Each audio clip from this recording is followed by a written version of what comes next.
Sunny Ayomal sampai di sini saya sebagai pihak pro, yaitu menyetujui tentang mosi bahwa demokrasi itu sistem terburuk karena bisa menimbulkan manipulasi atau menekankan suara yang minoritas gitu.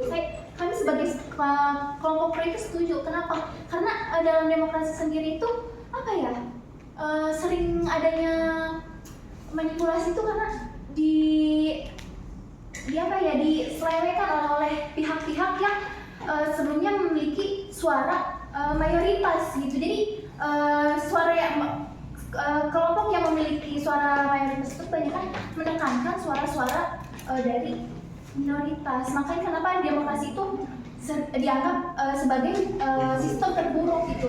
Contohnya juga pada pemilu itu kan harusnya menjadi inti demokrasi gitu kan. Malah dalam pemilu banyak manipulasi data, manipulasi suara, terus manipulasi media gitu contohnya. Lalu apa ya namanya, demokrasi juga harusnya itu bisa apa ya, seharusnya bisa mengedepankan suara minoritas sekalipun, harusnya gitu. Harusnya demokrasi juga tidak membedakan antara suara mayoritas dan minoritas. Harusnya juga demokrasi itu mendengarkan suara minoritas juga gitu, tidak mengedepankan suara mayoritas. Lalu juga apa namanya, demokrasi juga menjadi sistem terburuk juga harusnya memiliki ini ya, sebuah peningkatan gitu dalam mengelola apa namanya, sistemnya sendiri gitu dari pihak-pihak yang mengatur demokrasi itu gitu. Lalu juga apa namanya, demokrasi juga ini kami sebagai kelompok pro itu setuju lah, pokoknya itu demokrasi itu sebagai sistem yang buruk gitu lah. Seharusnya pemerintah Indonesia juga ini ya apa namanya, bisa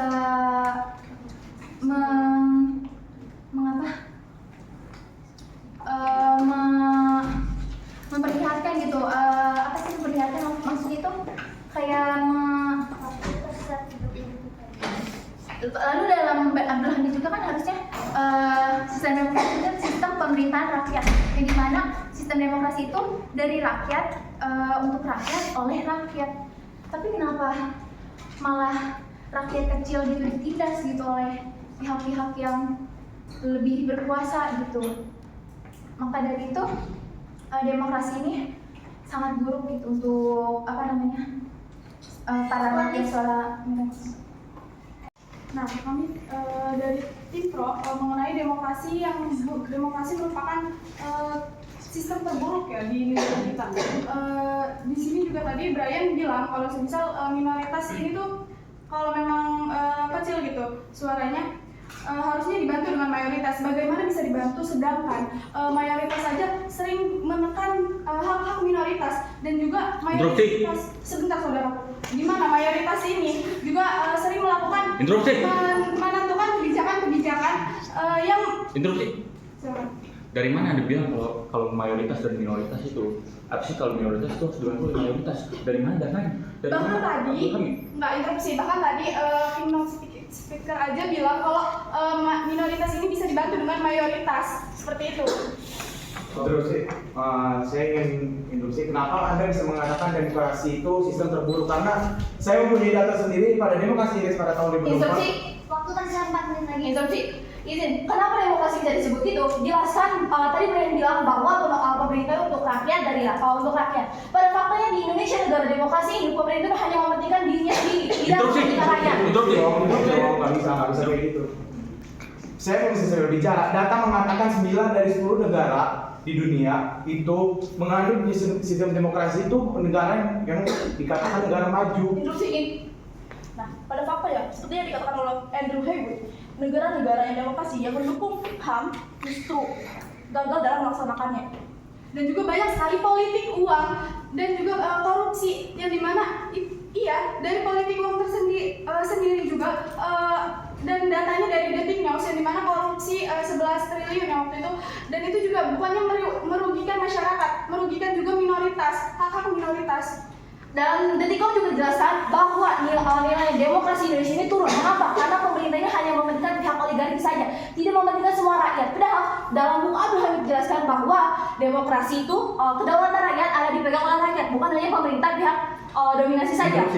Jadi dari data yang saya ambil dari Publika News, di sini Kementerian HAM, Kementerian ya, dia itu mendorong undang-undang agar agama-agama minoritas itu dapat didukung lagi. Nah, di sini terlihat bahwasannya demokrasi itu baik dikarenakan mendorong agar Itu didukung dalam hal apa? Sedangkan minoritas aja sering ditekan habis-habisan, dan juga mayoritas ini selalu mengambil keputusan dari kebijakan bahkan pada saat Interupsi.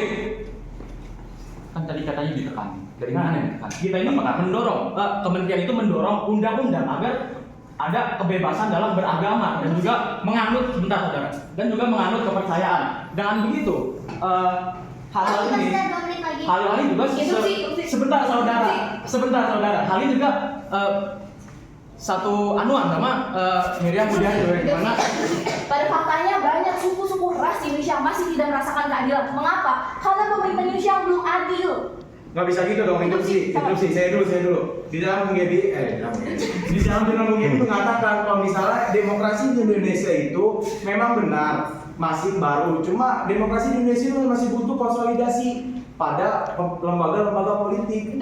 Sebentar. Tapi Tergantung dari Undang-Undang Nomor 39 tahun 99 itu menjelaskan kalau pemerintahan itu harus menjamin hak setiap warga negara dan harus termasuk juga warga minoritas dari mana tapi pada faktanya pemenang dari hasil demokrasi itu tetap aja diutamain itu hasil dari yang sudah punya jaringan saja gitu, tidak mendengarkan minoritas maupun mayoritas gitu. Bagaimana? Interupsi, bisa dikasih contoh seperti apa?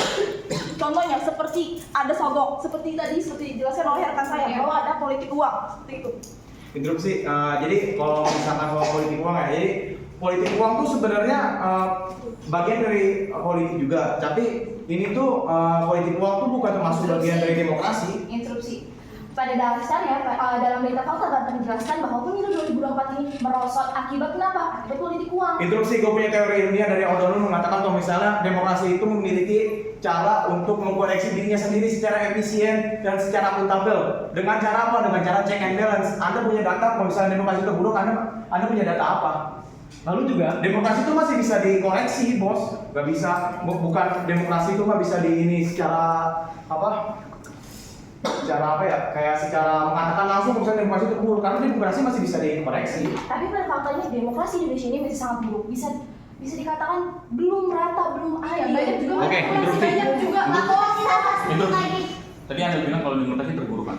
Bisa dikasih tahu nggak? Harus mengganti sistem demokrasi, mengganti sistem seperti apa di negara ini? Sebenarnya tadi Ryan bilang kalau kita memakai sistem demokrasi yang buruk sekarang, itu harus ditingkatkan lagi, bukan harus dihapus.